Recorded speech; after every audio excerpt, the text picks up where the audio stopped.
Southern California is on fire, ladies and gentlemen. There's been a lot going on down there in the south of California for quite some time with the Palisades fire. There's also some other regions in South California that's also been on fire as well.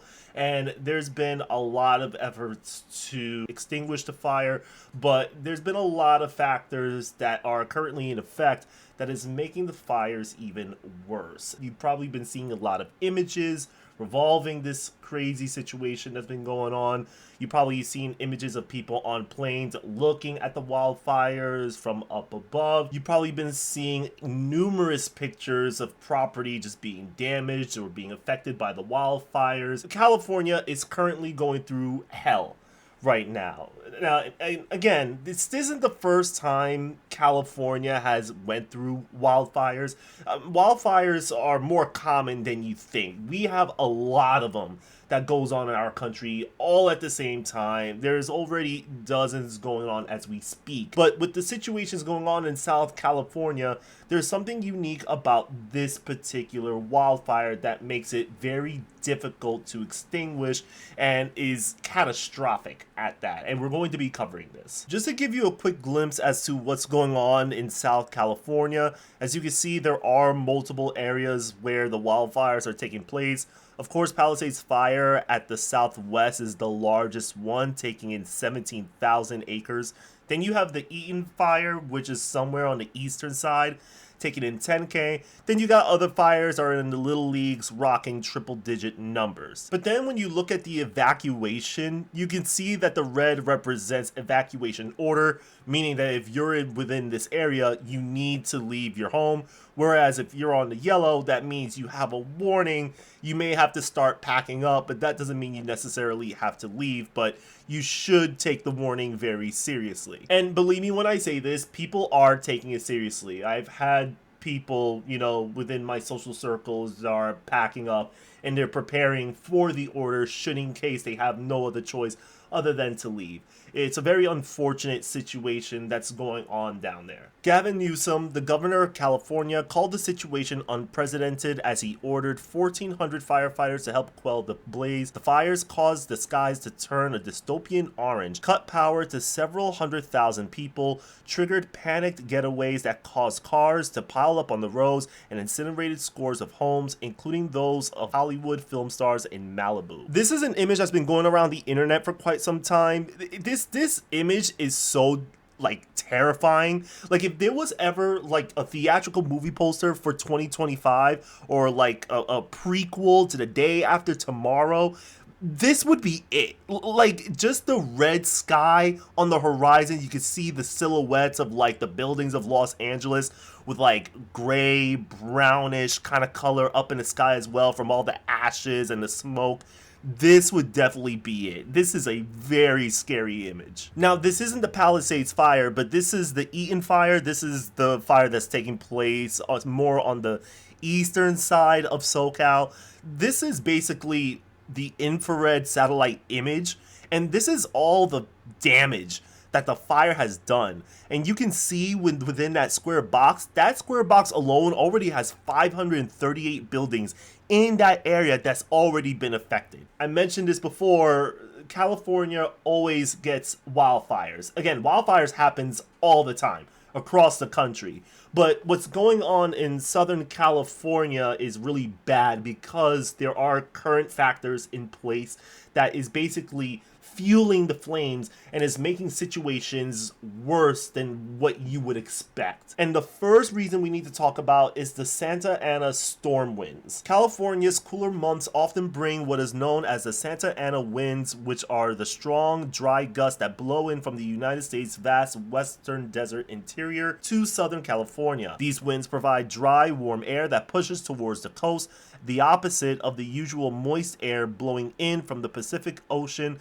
to the region, helping dry out fire-prone vegetation and spurring flames. The Santa Ana winds have in the past contributed to some of California's worst fires. These aren't your ordinary winds. This isn't winds are blowing at 30 or 40 miles per hour and it just so happens that the wind is blowing with the wildfire. So the wildfire is right now just raging across the lands of Southern California. No, it's actually much worse. The winds are very, very strong, ladies and gentlemen. This is a storm wind that we're talking about. These winds are exceeding 80 miles per hour. In worst cases, it's reaching 100 miles per hour. So imagine having a wildfire taking place and you have winds blowing at 80 to 100 miles per hour.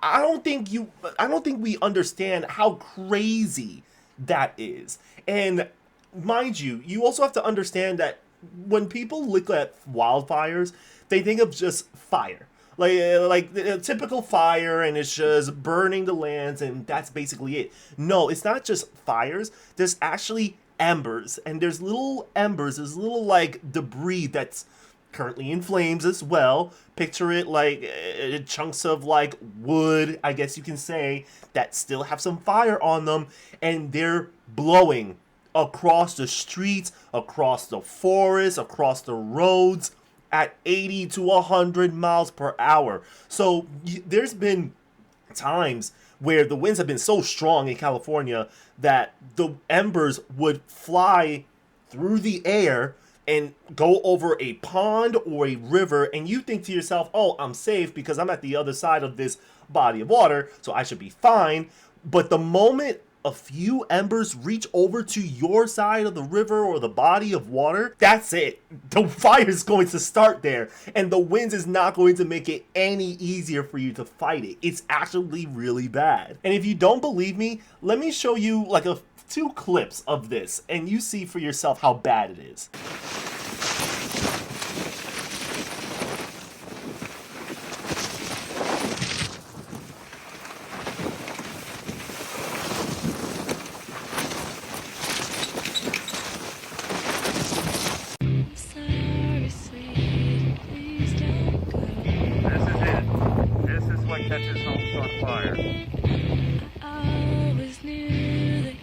So this is a visual graph as to how the winds are affecting the California wildfires. As you can see, when you look at Los Angeles, there's a lot of red, there's a lot of orange, some yellow here and there. They're ranging from fresh gale all the way to violent storms, and that's where most of the wildfires is taking place. Which kind of brings us to the second reason. It's pretty dry over there. Alongside with the strong winds, recent conditions in Southern California have added literal fuel to the fire. 2 winters of heavy rainfall, particularly in 2022 and 2023, caused vegetation to sprout across Los Angeles region, but this winter has been exceptionally dry, with much of Southern California locked in a drought. And there's a pretty crazy difference between North California and Southern California, where you can see Los Angeles is moderately in a drought, whereas you have northern region of California that's doing pretty okay. They're fine for the most part. But I guess when you get to like San Francisco and you work your way down, the whole drought situation gets pretty worse. While Northern California has received plenty of rain this winter, there is a remarkable precipitation divide in the state, according to climate scientist Daniel Swain, with parts of Southern California having their driest periods in more than 150 years. So the reason why this is so bad, besides just things being dry in SoCal, is because you have a lot of vegetation. You also have trees and bushes that are really dry. So when these plants, when vegetation is dry, they're more suspected to be combustible when it comes to getting in contact with wildfires. And the last reason why the Palisades fires is getting crazy down there is pretty cliche of an answer, but I'm just gonna let you know right now because it is the honest to God truth. I don't care how many times you hear about this, you can roll your eyes about it or whatever, but we're in a climate crisis. That's really it. The heat is on, as they say it. Until just 2 years ago, California was in the teeth of a decades-long drought that was part of a broader mega drought across the United States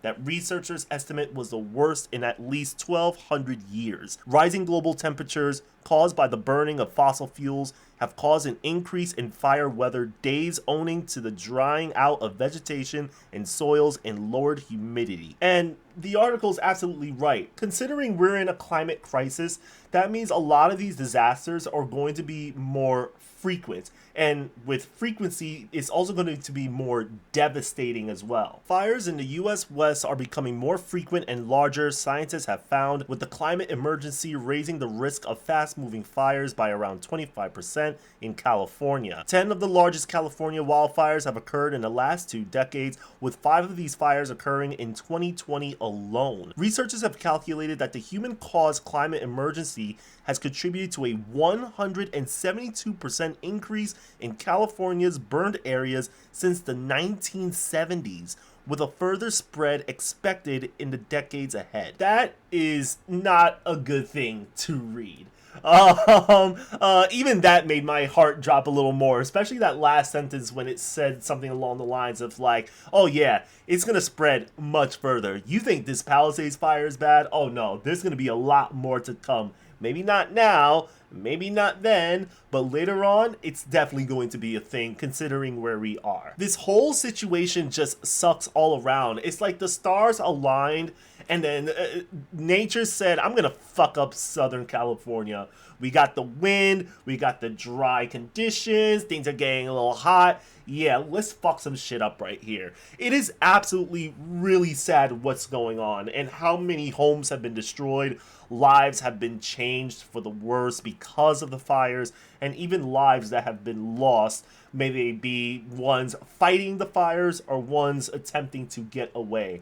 Because I've been hearing a lot of stories of people trying to escape the wildfires, but there's been so much evacuations going on from all different sectors of SoCal. You have roads that are literally congested with cars and they can't move, more so to the point that the wildfires is catching up to them. It's a terrifying situation all around. But other than that, I just wanted to talk about this. I just wanted to loop you guys in on the whole situation going on in Southern California, because you're probably seeing a lot of images there. You're probably seeing memes too. Y'all are crazy. Some of these memes is just too soon. But that's really all I have. This is pretty crazy stuff. All love and support from New York City over here on this side. And that's really all I got for y'all. Peace.